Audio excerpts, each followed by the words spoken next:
Well, I represent the United Kingdom Independence Party, more commonly known as UKIP, and I think we've probably made more noise about the need for electoral reform, certainly since the general election, than any other party, and for a very good reason.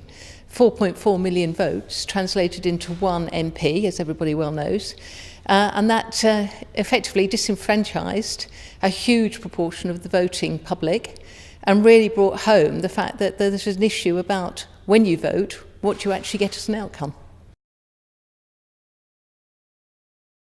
My view would be that when you've got effectively a political duopoly, which is the Conservative and the Labour Party, and they have a vested interest in keeping the first past the post system, they will talk the talk, but they will never actually walk the walk and make the decision that's necessary. They don't have the pressures that, say, Germany has in terms of representation. For them, there is absolutely no justification, no reason why they should move the system to something that addresses what voters actually want. I think what has happened in the last few months has been the power of petitions, everything from change.org to some of the government processes in terms of if you have a sufficient number of people, then it will actually allow some form of discussion in the House of Commons.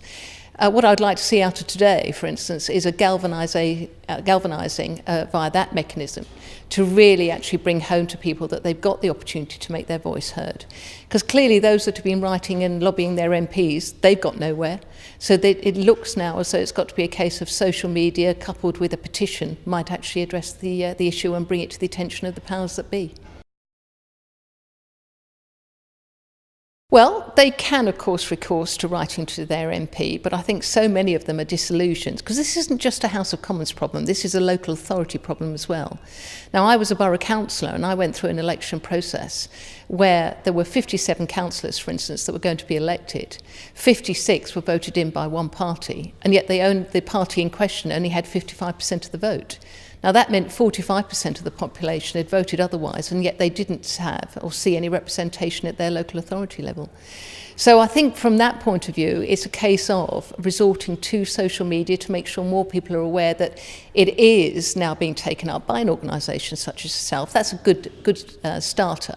But equally, there is going to have to be the launch of a campaign that allows that voice to be made. Because quite frankly, at the moment, I just don't think the media is going to be supportive enough. And it doesn't suit, as I say, the political duopoly to actually get it moving.